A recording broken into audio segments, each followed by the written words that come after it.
आगे बढ़ेंगे, खबरों में बात करेंगे बांग्लादेश की, जहां के पूर्व प्रधानमंत्री खालिदा जिया के बेटे तारिक रहमान आज 17 साल बाद देश वापस लौटेंगे।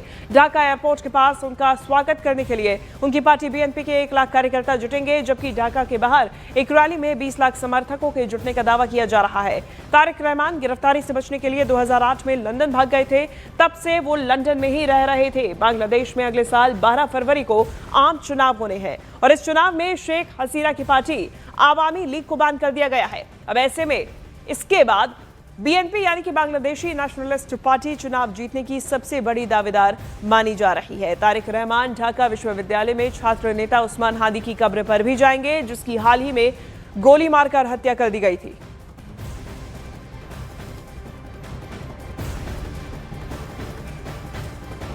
तो देखिए, बांग्लादेश में तारिक रहमान और उनके परिवार का अतीत क्या रहा है, आपको अब वो समझाते हैं और विस्तार से बताते हैं।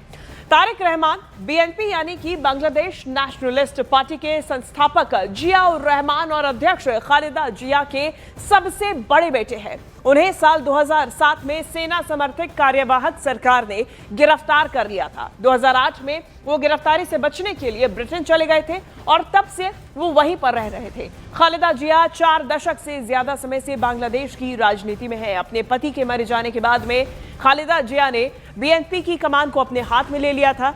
1981 में जियाउर रहमान बांग्लादेश के राष्ट्रपति थे और तभी उनकी हत्या कर दी गई थी।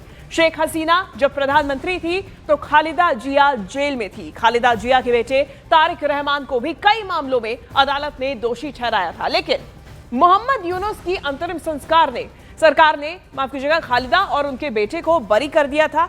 अब ऐसे में जून में बांग्लादेश की अंतरिम सरकार के मुख्य सलाहकार मोहम्मद यूनुस ने अपनी यूके की यात्रा के दौरान तारिक रहमान से मुलाकात की थी, जो कि बेहद महत्वपूर्ण, और यहीं से बांग्लादेश वापस लौटने का तारिक रहमान का रास्ता खुला। अब ऐसे में बांग्लादेशी मीडिया रिपोर्ट्स के मुताबिक इस मुलाकात के बाद से उन्हें बांग्लादेश के अगले प्रधानमंत्री के रूप में देखा जा रहा है।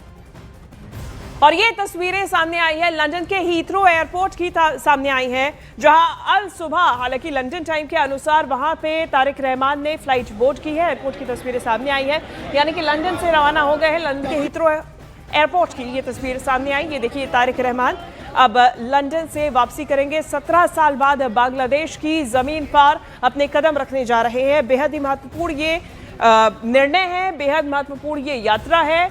अब तारिक रहमान की वापसी बांग्लादेश की राजनीति के लिए क्या मायने रखती है, वो आप इस तरीके से समझिए कि 2008 में अपनी गिरफ्तारी से बचने के लिए तारिक रहमान लंदन चले गए थे, लेकिन उसके बाद जब मौजूदा अंतरिम सरकार के चीफ मोहम्मद यूनुस की तरफ से दौरा किया गया यूके का, ब्रिटेन का, तो फिर उस दौरान तारिक रहमान से मुलाकात हुई और मुलाकात के बाद से ये देखा जा रहा है कि ये बांग्लादेश के अगले प्रधानमंत्री हो सकते हैं। तो तारिक रहमान और ये तस्वीरें लंदन के हीथ्रो एयरपोर्ट की सामने आई है, जहां उन्होंने बोर्डिंग की है। ढाका के बाहर पूर्वांचल में बड़ी रैली को भी आज संबोधित करेंगे जब वो पहुंचेंगे।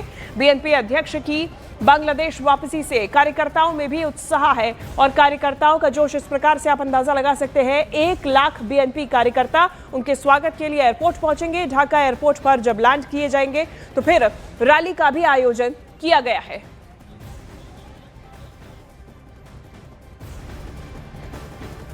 तो इधर तारिक रहमान की वतन वापसी से पहले ही उन पर आचार संहिता के उल्लंघन का खतरा मंडराता हुआ नजर आ रहा है। देखिए, बांग्लादेश चुनाव आयोग का कहना है कि तारिक रहमान के स्वागत कार्यक्रम से चुनाव आचार संहिता के उल्लंघन पर जो भी फैसला लेना होगा वो रिटर्निंग ऑफिसर्स लेंगे।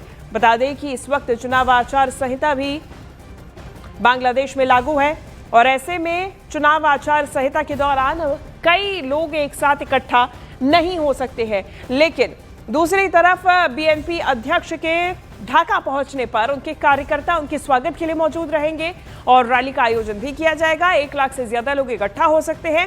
तो ऐसे में आचार संहिता का उल्लंघन माना जा रहा है, इसका खतरा मंडराता हुआ नजर आ रहा है। बांग्लादेश चुनाव आयोग का कहना है कि तारिक रहमान के स्वागत कार्यक्रम से चुनाव आचार संहिता के उल्लंघन पर जो भी फैसला लेना होगा वो रिटर्निंग अफसर लेंगे।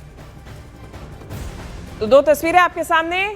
पहली तस्वीर देखिए, बांग्लादेश में इस वक्त ढाका एयरपोर्ट पर किस तरीके से बाहर लोगों का जमावड़ा दिखना शुरू हो चुका है। जो बीएनपी कार्यकर्ता है वो अपने नेता के आगमन के लिए अभी से राह तैयार किए हुए, बल्कि बिछाए हुए बैठे हुए हैं और हाथों में झंडा लिए हुए इंतजार कर रहे हैं। दूसरी तरफ लंदन से रवानगी की तस्वीरें, तारिक रहमान हीथ्रो एयरपोर्ट पर, जहां से वो बांग्लादेश के लिए, ढाका के लिए रवाना हो गए हैं। तो तारिक रहमान की वापसी को लेकर ढाका में अमेरिकी और जर्मन दूतावास ने एक एडवाइजरी जारी कर दी है। हालांकि जर्मन दूतावास ने कोई कारण नहीं बताया कि आज दूतावास क्यों बंद रहेगा। दूसरी तरफ अमेरिकी दूतावास ने अपनी एडवाइजरी में वजह बताई। इसमें कहा गया कि तारिक रहमान के आने से ढाका में भारी जाम रहने की आशंका है। इस वजह से एयरपोर्ट जाने वाले यात्री वक्त के काफी पहले निकले। तो ये एडवाइजरीज जर्मन और अमेरिकी दूतावास की तरफ से जारी की गई।